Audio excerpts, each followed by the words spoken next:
రాతి యుగం నుంచి రాకెట్ల యుగం వరకు వచ్చిన తర్వాత కూడా కులాలు, మతాలు, ప్రేమలు, పెళ్ళిళ్ళు అనే సంబంధాలు చూసుకుంటూ పచ్చని జంటలు కూడా ఆత్మహత్య చేసుకుంటున్నాయి. సూర్యాపేట జిల్లా ఆత్మకూరెస్ తుమ్మలపేనవాడ గ్రామంలో ఈరోజు ఉదయం ఇద్దరు ప్రేమ జంట వాళ్ళు ప్రేమించుకున్నారు, పెళ్లి చేసుకుందామని సిద్ధమైన తర్వాత కూడా ఇరు కుటుంబాలు వాళ్ళని ఒప్పించలేక వాళ్ళు మనస్పర్ధలతోని ఇద్దరు కూడా సూసైడ్ లెటర్ చేసి వాళ్ళిద్దరు కూడా ఆత్మహత్య చేసుకున్న సంఘటన ఉన్నది. మన దగ్గర ఆత్మకూరు ఎస్ఐ గారు మన దగ్గర ఉన్నారు. వారి మాటలు తెలుస్తున్నాం. అన్న చెప్పండి, ఇవాళ సార్ చెప్పండి, ఇవాళ ఇద్దరు కూడా ఆత్మహత్య చేసుకున్నారు, దానికి కారణం ఏమైంది, మీ దృష్టికి ఏమొచ్చింది?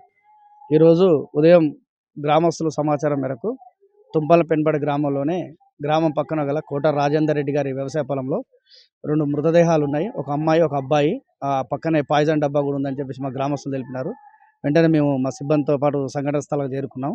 అక్కడ పరిశీలించగా అబ్బాయి గుండగాని సంజయ్ అని చెప్పేసి వయసు సుమారు ఒక 25 సంవత్సరాలు ఉంటుంది. ఈ అబ్బాయి క్యాస్ట్ బైక్ గౌడు, అదే తుమ్మలపెన్పాడు గ్రామం. అమ్మాయి వచ్చేసి సల్లగండ్ల నాగజ్యోతి అని చెప్పేసి ఏజ్ 23 సంవత్సరాలు ఉంటుంది. తుమ్మలపెన్పాడు గ్రామంలోనే కృష్ణ సముద్రం డబుల్ బెడ్రూమ్ ఇండ్లలో ఉంటుంది. వీళ్ళు గత 6 సంవత్సరాల నుంచి ప్రేమించుకుంటామని చెప్పేసి మధ్యలో కొద్ది రోజులు తల్లిదండ్రులు తెలవటం వల్ల వాళ్ళ మధ్యలో కొద్ది రోజులు వేరువేరుగా ఉండి మళ్ళీ గత 2-3 సంవత్సరాల నుంచి ఇద్దరు ప్రేమించుకుంటున్నారు. ఇటు విషయం అమ్మాయి కుటుంబ సభ్యులకు తెలిసినది, మరియు అదేవిధంగా అబ్బాయిల కుటుంబ సభ్యులకు తెలిసింది.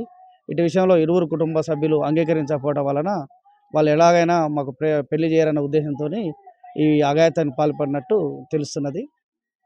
అంటే ఇంతకుముందు ఏమన్నా మీరు పోలీస్ స్టేషన్కి వచ్చి ఏమన్నా వాళ్ళు మిమ్మల్ని సంప్రదించడం జరిగింది? ఎందుకంటే పెద్దలు అంగీకరిస్తలేరు, మాకు ప్రేమ వివాహానికి అడ్డుస్తున్నారు అని మిమ్మల్ని సంప్రదించారు ఏమన్నా?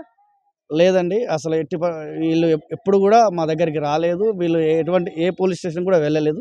వాళ్ళు తెలిసింది ఏంటంటే అబ్బాయి వచ్చేసి ప్రస్తుతానికి గత సంవత్సరం నుంచి సూర్యాపేటలో ఉంటున్నాడు. అమ్మాయి ఏమో హైదరాబాద్లో హాస్పిటల్లో పనిచేసేది. గత 10-15 రోజుల క్రితమే మళ్ళీ అక్కడ జాబ్ బంద్ చేసి ఇక్కడ వచ్చి సూర్యాపేటలో జాబ్లో జాయిన్ అయ్యడానికి ప్రయత్నాలు జరుపుతున్నది. ఈ పోలీస్ స్టేషన్కి ఎప్పుడు సంప్రదించలేదు. సూసైడ్ నోట్ కూడా బహిర్గతమైనది తెలుస్తుంది. సూసైడ్ నోట్లో ఏమి వాళ్ళు రాశారు? అమ్మాయి ఒక బ్యాగులో ఒక సూసైడ్ నోటు లభించడం జరిగింది. దాంట్లో కొంతమంది అమ్మాయి తరపున బంధువులు, వాళ్ళ కుటుంబ సభ్యులు కొంచెం అమ్మాయిని ఈ పెళ్లి విషయంలో వ్యతిరేకించినట్టు పేర్కొన్నది. అదేవిధంగా మరొక 2 వ్యక్తుల పేర్లు కూడా సూసైడ్ నోట్లో ఉన్నవి. ఆ సూసైడ్ నోట్ ప్రకారం కంప్లైంట్ తీసుకొని దీని మీద చట్టరీత్యా చర్యలు చేపడతాం. అంటే మీరు ఇప్పుడు ఈ సూసైడ్ నోటు చూశారు, మొత్తం ఆత్మహత్య చేసుకున్నారు. ప్రేమికులకు మీరు ఒక ఎస్ఐగా ఏం సూచిస్తున్నారు? ఎందుకంటే ఇలాంటి ఆత్మహత్యలు పాల్పడకుండా మీరు ఏమన్నా వాళ్ళని ఎట్లా మందలించే అవకాశం ఉంది?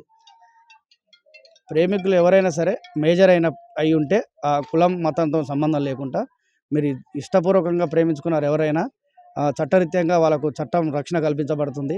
దయచేసి అట్లాంటి వాళ్ళు ఎవరైనా ఉంటే నిర్భయంగా మీరు రిజిస్టర్ మ్యారేజ్ కానీ లేకపోతే ఇంకేమైనా మ్యారేజ్ చేసి అథారిటీ ఉన్న దగ్గర పోయి మ్యారేజ్ చేసుకుని వచ్చి పోలీస్ శాఖను సంప్రదిస్తే ఇరువురు తల్లిదండ్రులు పిలిపించేసి కౌన్సిలింగ్ ఇవ్వడం జరుగుతుంది, మీకు రక్షణ కల్పించడం జరుగుతుంది.